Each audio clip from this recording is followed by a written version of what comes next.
राम राम दोस्तों, मैं आपकी प्यारी दुलारी चुगल किशोरी। कैसे हैं आप लोग? हम तो ठीक हैं और उम्मीद करते हैं कि आप भी ठीक होंगे। आज सावन का तीसरा सोमवार है और भगवान भोलेनाथ सब पर अपनी कृपा बनाए रखें। लेकिन शुरुआत तो अनुपमा और अक्षरा से करें, क्योंकि दोनों को ही भगवान के आशीर्वाद की बहुत ज़रूरत है। अनुपमा पर गुरु माँ की 7.5 चल रही है और गुरु माँ ने समर को झांसे में ले लिया है, जबकि अक्षरा पर दुखों का पहाड़ टूट पड़ा है, क्योंकि अब वो छुट्टी वाले दिन भी अपने जिगर के टुकड़े से नहीं मिल पाएगी। वहीं गुम है किसी के प्यार में सभी को पुणे पहुंचते ही बदमाश लोग मिल गए हैं। हालांकि सभी उनसे अच्छी तरह से निपटने वाली है। अब ये तो थी मोटा मोटी जानकारी, लेकिन पूरी जानकारी के लिए रोज़ की तरह आपको हमारा शो देखना होगा। तो चलिए जानते हैं कि आज सीरियल की दुनिया में क्या हो रहा है और अनुपमा के घर में क्या खास है।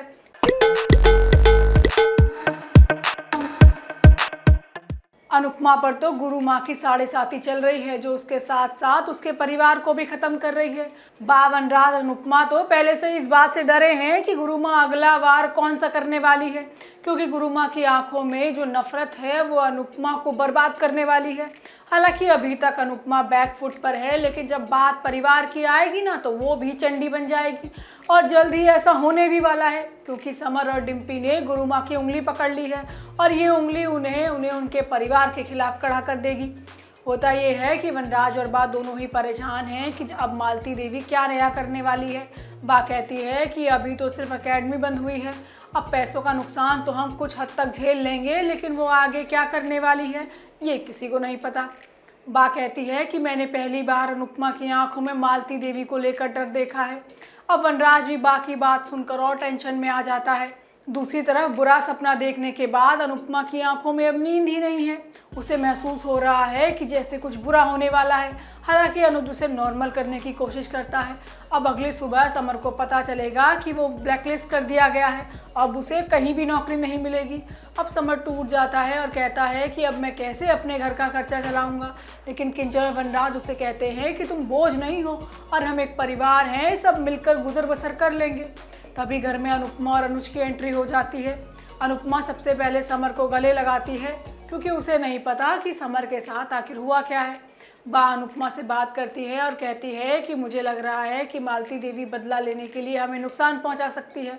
अनुपमा बा की बात से सहमत होती है और कहती है कि कल से मुझे भी यही डर सता रहा है। अब सभी को लग रहा है कि जो कुछ समर के साथ हो रहा है वो मालती देवी की वजह से हो रहा है। अब गुरु माँ अनुपमा को नुकसान पहुंचाने के लिए डिम्पी और समर का इस्तेमाल करेगी। समर और डिम्पी मालती देवी के पास कॉन्ट्रैक्ट साइन करने के लिए जाते हैं। पहले तो समर विरोध करता है, लेकिन फिर बाद में मान जाता है। अब आगे आने वाले एपिसोड में अनुपमा समर से सवाल करेगी कि तूने आखिर ऐसा कर कैसे दिया।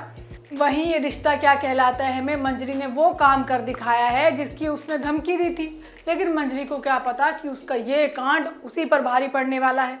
अरे भाई, अपने माता पिता से मिलने के लिए अभी आधी रात को घर से भागने वाला है और उसका साथ देगी उसकी छुटकी बहन रूही।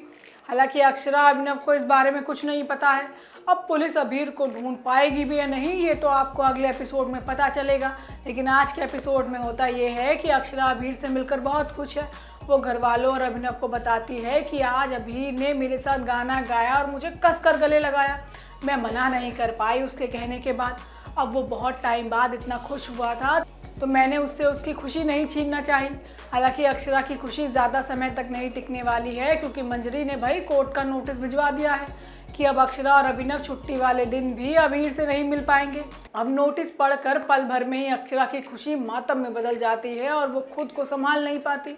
पूरे परिवार में खबर सुनकर मातम सा छा जाता है। अक्षरा कहती है कि मंजरी माँ मुझे इतनी बड़ी सज़ा नहीं दे सकती। अब सभी लोग कहते हैं कि इस मामले में अभिमन्यु से बात करनी चाहिए। दूसरी तरफ बिरला हाउस में अभिमन्यु मंजरी को समझाता है कि ऐसा करने की क्या ज़रूरत थी, अक्षरा उसकी माँ है और हम अभीर और अक्षरा को अलग नहीं कर सकते। लेकिन मंजरी कहती है कि अक्षरा छिप छिप कर अभीर से मिलने जाती थी और क्या पता वो हमारे खिलाफ अभीर के दिमाग में क्या भरती है। अभिमन्यु चीख कर कहता है कि आपने अक्षरा के साथ बहुत गलत किया। अब अभिमन्यु सब कुछ ठीक करने का फैसला लेगा। दूसरी तरफ अभिनव वापस कसौली जाने का फैसला करता है, लेकिन अक्षरा साफ साफ मना कर देती है। वो कहती है कि वो अपने बच्चे को छोड़कर यहाँ से नहीं जाएगी, लेकिन अभिनव उसे समझाता है कि ये सब हमें अभीर और अभिमन्यु के लिए करना होगा। अब जब तक हम यहाँ रहेंगे अभिमन्यु को अपना अधिकार नहीं मिलेगा। अब आगे आने वाले एपिसोड में अभीर रात को घर से भागेगा और सुबह पुलिस आ जाएगी।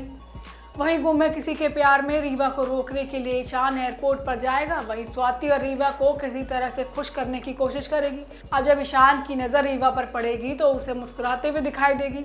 ऐसे में ईशान रीवा को गलत समझेगा और वापस लौट आएगा। अब ईशान को लगेगा कि रीवा जानबूझकर खुशी खुशी उसे छोड़कर जा रही है। वहीं दूसरी तरफ सभी पुणे पहुंच चुकी है, क्योंकि ईशा मैडम ने गुपचुप तरीके से सबकी नज़रों से बचाकर उसे बस में बिठा दिया है और साथ ही कुछ पैसे भी दे दिए हैं। अब सभी तो पुणे पहुंच गई, लेकिन उसे कुछ बदमाश लोग मिल जाते हैं। लेकिन हमारी सभी बहुत तेज है, वो नकली पुलिस बनकर दोनों बदमाशों को भगा देती है। तो वहीं दूसरी तरफ भवानी का पारा हाई है, क्योंकि चमार निवास की इज्जत पर दाग जो लग गया है। अब सभी तो है नहीं तो किसी पर तो गुस्सा निकाला जाएगा। अब वीनू हरनी पर इल्ज़ाम लगाता है कि उसकी वजह से सभी भागी है। वीनू कहता है कि खुद की ज़िंदगी तो बर्बाद कर ली और सभी की भी कर दी। अब आगे आने वाले एपिसोड में सभी और ईशान दोनों के कंधे पर कपास का बीज गिरेगा। मतलब दोनों के कनेक्शन मिल जाएंगे और मजबूरियों के साथ ही, लेकिन भले ही, दोनों की शादी जल्द होने वाली है।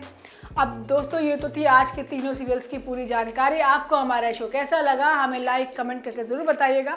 और अगर आपने हमारे चैनल को सब्सक्राइब नहीं किया है तो वो भी कर लीजिएगा।